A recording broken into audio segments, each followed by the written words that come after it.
Hello students, welcome to our online YouTube class. I have been teaching you most important rules of English grammar for a few days. कल से मैं आपको बता रहा था non finite के बारे में।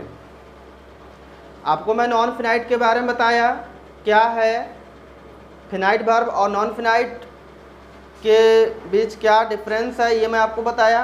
नॉन फिनाइट्स कितने तरह के होते हैं मैं ये भी आपको बताया। जो लोग नहीं देख पाएंगे वीडियो को, वो नॉन फिनाइट का मेरा फर्स्ट जो वीडियो है वो देख लेंगे आप लोग, उसके बाद ही इस वीडियो को समझेंगे। आपको नॉन फिनाइट्स के बारे में बताया था। आज थोड़ा सा आगे हम लोग बढ़ेंगे। मैं आपको बताया था कि नॉन फिनाइट 3 तरह के होते हैं, ठीक है। 3 तरह के होते हैं, जिसमें मेरा फर्स्ट था इन्फिनिटिव। तो आज हम लोग इन्फिनिटिव की ही चर्चा करने वाले हैं। इन्फिनिटिव क्या है,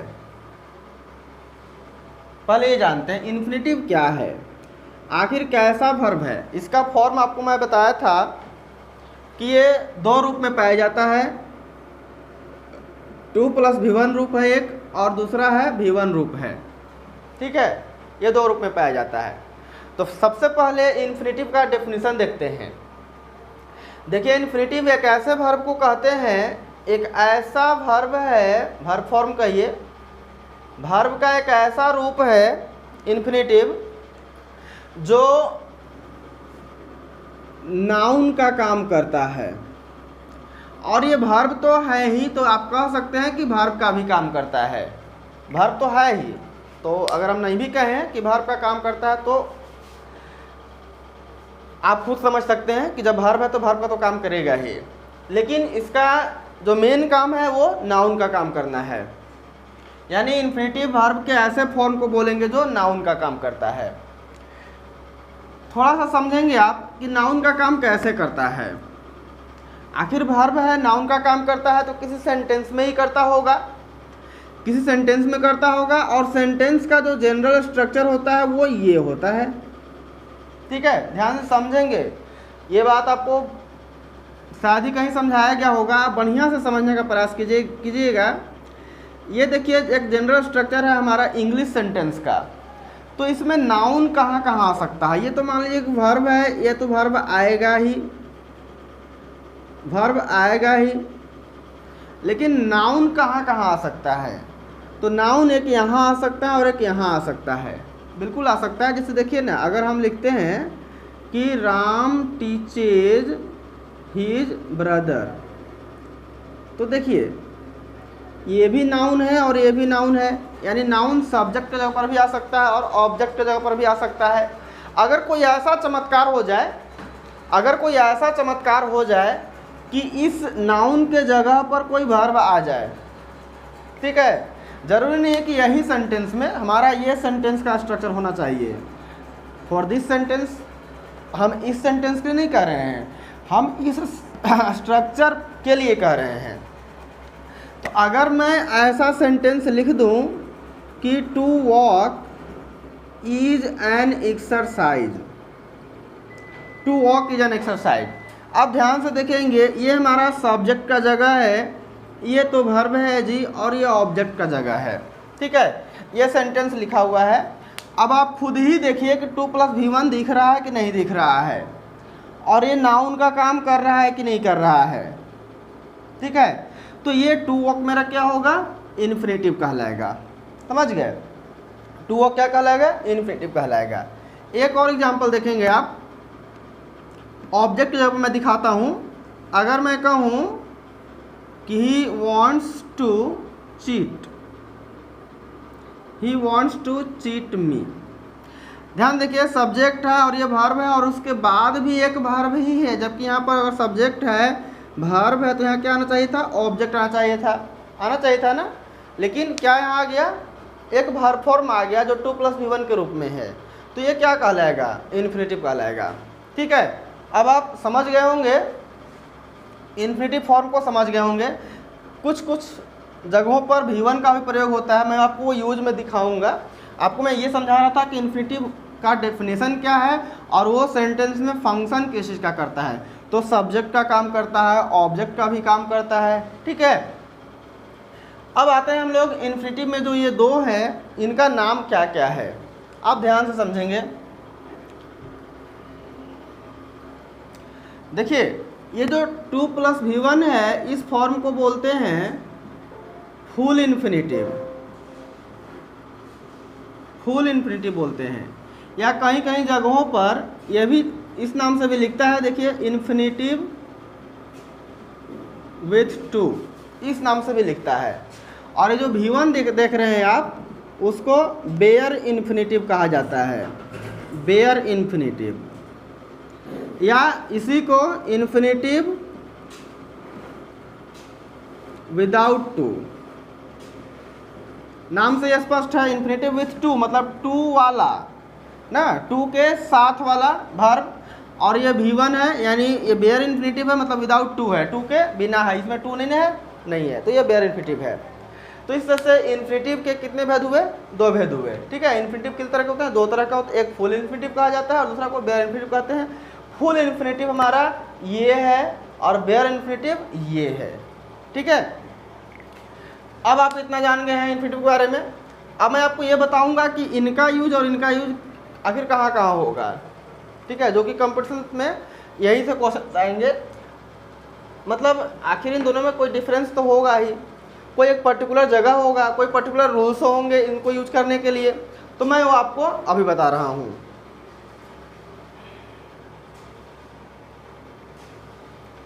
तो मैं बात करने वाला हूँ यूजेज ऑफ फुल इन्फिनिटिव की। फुल इन्फिनिटिव यानी 2 + V1 की बात हो रही है। 2 + V1 की बात हम लोग करेंगे कि किस किस जगहों पर होगा, आखिर कहाँ कौन सा रूल है जहाँ पर हम लोग फुल इन्फिनिटिव का प्रयोग करेंगे। तो देखिए बहुत ही आसान मैं आपको बताऊंगा, बहुत ही आसान तरीके से बताऊंगा। देखिए the first, the second, the third, अब आप समझ गए होंगे कि ये ऑर्डिनल नंबर्स हैं, है ना। द लास्ट, द नेक्स्ट, ये सब ऑर्डिनल नंबर्स हैं, आगे हमको कहने की ज़रूरत नहीं है। यानी रूल ये है कि इनके बाद मतलब ऑर्डिनल नंबर्स के बाद अगर आपको वर्ब लिखने की ज़रूरत पड़े, ठीक है, तो वहाँ जो वर्ब फॉर्म होगा वो कौन सा फॉर्म होगा, फुल इन्फिनिटिव होगा। एक एग्जांपल आप देखेंगे, you were the last dash in the school, ठीक है। अब मेरे पास 4 एग्जाम्पल होगा, एक कम है, दूसरा टू कम है, केम है और एक कमिंग है।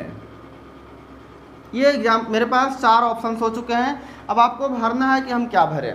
तो आप देखिएगा द लास्ट, मेरा जो लास्ट है वो ऑर्डिनल नंबर होता है, ठीक है, लास्ट ऑर्डिनल नंबर होता है, मैं लिख भी दिया हूँ, लास्ट ऑर्डिनल नंबर है। तो अभी मैं आपको बताया कि इनके बाद अगर वर्ब भरने की ज़रूरत पड़े तो वहाँ पर फुल इन्फिनिटिव का प्रयोग आपको करना है। तो यहाँ पर टू कम का प्रयोग सही हो जाएगा, ठीक है। और एग्जाम्पल देखेंगे आप,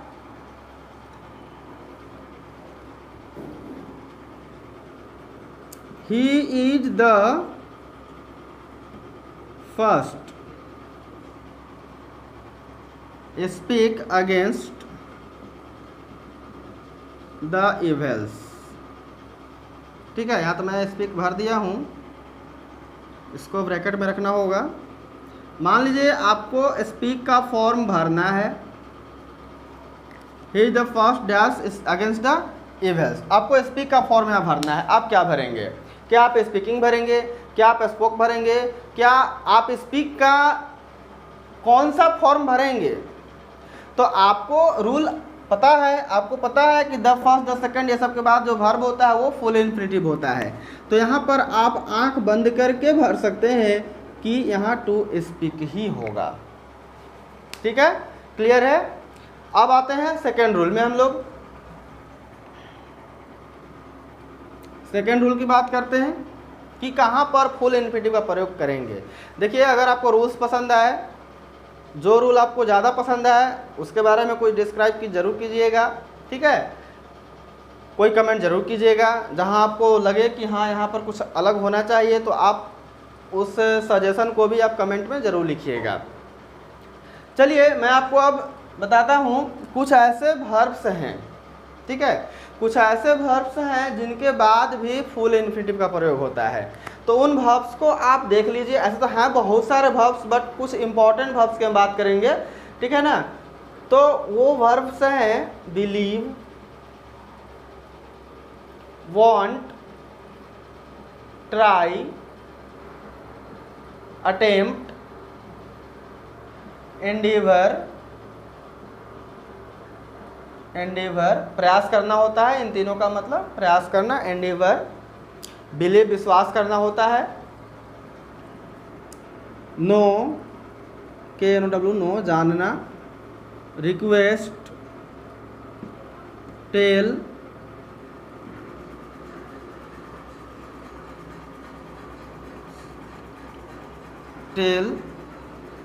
assume,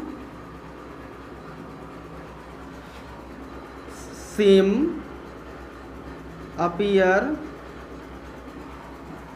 promise, forget, remember,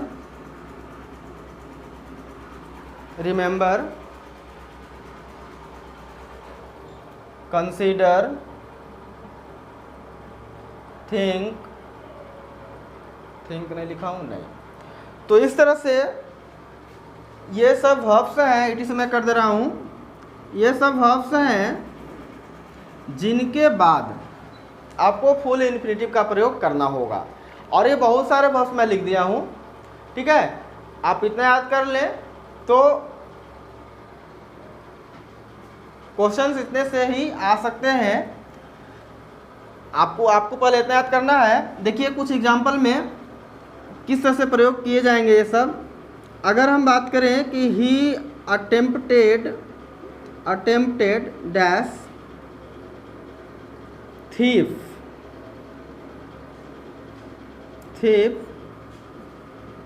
but failed.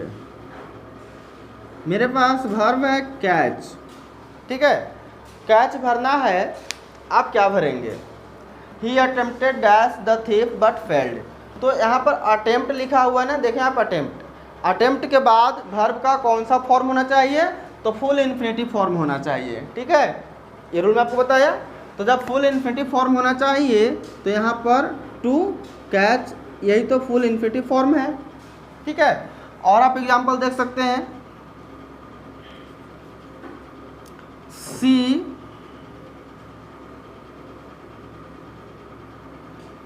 requested me dash her, ठीक है, in distress। मेरे पास हेल्प वर्ब है, हम क्या भरेंगे? तो आपको मैं अभी बताया कि रिक्वेस्ट भी ऐसा वर्ब है जिसके बाद अगर वर्ब भरना पड़े तो वो फुल इन्फिनेटिव भराएगा। तो यहाँ पर टू हेल्प का प्रयोग होना चाहिए, ये मेरा फुल इन्फिनेटिव है। तो इस तरह से कोई भी सेंटेंस में आ जाए ये सब वर्ब्स और इनके बाद वर्ब भरने की बात की जाए, ठीक है, तो आप किसका प्रयोग करेंगे? फुल इन्फिनेटिव का प्रयोग करेंगे, ठीक है। Now come in the next rules. Rule third की मैं बात करूंगा। देखिए कुछ एडजेक्टिव्स भी हैं जिनके बाद फुल इन्फिनेटिव का प्रयोग किया जाता है, यानी 2+V1 का प्रयोग किया जाता है। ज़रूरत पड़ने पर, ज़रूरी नहीं है कि मतलब हम कह दिए फुल इन्फिनेटिव भी आएगा तो फुल इन्फिनेटिव, मतलब कि अगर वर्ब भर रहे हैं तब हम बात कर रहे हैं, वहाँ पर फुल इन्फिनेटिव आएगा, ठीक है। तो कुछ वर्ब्स में ये जो कॉमन कुछ वर्ब्स हैं, जैसे हैप्पी है, सैड है, नाइस है, ग्लैड है, ठीक है, सॉरी है, इस तरह से जो वर्ब्स हैं, मतलब ये एडजेक्टिव्स हैं, वर्ब्स नहीं है, ये एडजेक्टिव्स हैं। तो इन एडजेक्टिव्स के बाद भी अगर आपको वर्ब भरने की जरूरत पड़े तो फुल इन्फिनेटिव का प्रयोग होता है, ठीक है। जैसे इसमें से किसी से भी एग्जांपल ले लेते हैं, ये बहुत ही कॉमन है कि आई एम वेरी हैप्पी, ठीक है, डैश यू। अब मेरे पास ऑप्शन है सी, ठीक है। अब क्या भरें हम, सीइंग भरें कि टू सी भरें कि केवल सी भरें या फिर सी का कोई और फॉर्म भरें। तो आपको क्या करना है, आप देख रहे हैं कि हैप्पी एक ऐसा एडजेक्टिव है जिसके बाद अगर वर्ब भरने की जरूरत पड़े तो वहाँ पर फुल इन्फिनेटिव का प्रयोग करना है। तो यहाँ आप क्या भर देंगे, टू सी भर देंगे, ठीक है। I am sorry dash that you have failed in the examination. देखिए सेंटेंस बहुत बड़ा से बड़ा हो सकता है, छोटा से छोटा हो सकता है। यू नीडंट वरी, आपको चिंता करने की ज़रूरत नहीं है। आपको सिर्फ जो फैक्ट है, जो उस सेंटेंस में रूल काम कर रहा है, उसको जानना है, ठीक है। बड़ी बात कहने के लिए बड़ी सेंटेंस को तो बड़ा करेगा ही एग्जामिनर, ठीक है। तो आपको उतना टेंशन नहीं लेना है। आपको क्या देखना है कि रूल क्या है यहाँ पर। मैं आपको बताया कि सॉरी एक ऐसा एडजेक्टिव है जिसके बाद अगर वर्ब भरना पड़े, यहाँ मैं ऑप्शन देता हूँ इन्फॉर्म, आपको वर्ब भरना पड़े तो आपको क्या भरना है, फुल इन्फिनेटिव भरना है। तो यहाँ पर आप आंख बंद करके टू इन्फॉर्म का प्रयोग कर देंगे, ठीक है। ये मेरा थर्ड रूल रहा। अब देखते हैं फोर्थ रूल में। चलिए फोर्थ रूल की बात करते हैं। चलिए फोर्थ रूल में हम आपके अभी बात करेंगे कुछ नाउन्स के बारे में। कुछ नाउन्स हैं जिनके बाद भी किसका प्रयोग होता है, फुल इन्फिनेटिव का ही प्रयोग होता है। तो उन नाउन्स को पहले आप देख लीजिए, ठीक ना। जैसे मान लीजिए है एबिलिटी है, एंजाइटी है, ANXIETY एंजाइटी है। डिटर्मिनेशन है, ध्यान से देखेंगे, डिटर्मिनेशन है। रिफ्यूजल है, रिफ्यूजल। डिमांड, ऑफर, ठीक है, ऑफर है। आप चाहे तो प्लान, स्कीम, ये सभी प्लान, स्कीम। तो इस तरह से ये कुछ नाउन्स ऐसे नाउन्स हैं जिनके बाद भी अगर वर्ब भरने की जरूरत पड़े तो फुल इन्फिनेटिव का ही प्रयोग होता है ना। जैसे मान लीजिए कुछ एग्जाम्पल लेते हैं कि योर डिटर्मिनेशन, आपका डिटर्मिनेशन है ना एक नौकरी पाना, बहुत अच्छी नौकरी पाना। Your determination dash a job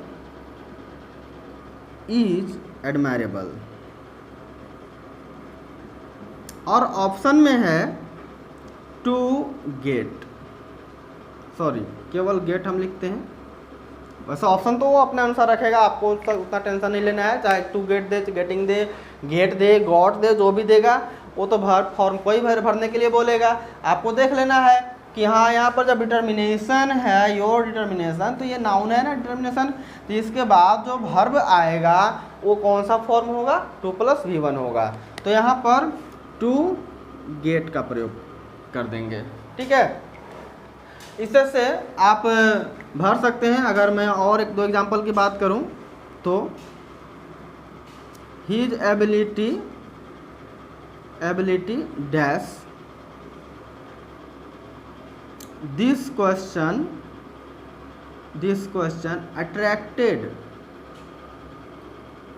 attracted मी। मेरे पास वर्ब है सॉल्व, क्या भरेंगे। तो आप देख रहे हैं कि एबिलिटी एक ऐसा ही नाउन है जिसके बाद कौन सा फॉर्म होना चाहिए, 2+V1 होना चाहिए, ठीक है ना, 2+V होना चाहिए। तो यहाँ पर हम क्या लिख देंगे, टू सॉल्व, ठीक है। तो इस तरह से मैं आपको बताया फुल इन्फिनेटिव का प्रयोग कि कहाँ कहाँ करना है। एक और लास्ट में बता दे रहा हूँ, एक लास्ट है बस, आप देख लीजिए फुल इन्फिनेटिव का प्रयोग। एक लास्ट बस, और बहुत ही छोटा सा है जी, ओनली के बाद अगर आपको फॉर्म भरना पड़े तो आप फुल इन्फिनेटिव ही भरिएगा, ठीक है। जैसे अगर हम कहें कि he came here, only dash in the desert. और मेरे पास ऑप्शन है डाई। देखिए ना, ओनली है। अभी तुम्हें कहा ओनली के बाद क्या भरना है, फुल इन्फिनिटिव भरना है, तो क्या हो जाएगा यहाँ पर, टू डाई हो जाएगा। ठीक है, आई गो देयर, या कोई जगह चेंज करते हैं, आई गो टू PCC, मैं प्रतिज्ञा कोचिंग सेंटर में जाता हूँ। क्यों जाते हैं जी, घूमने, नो।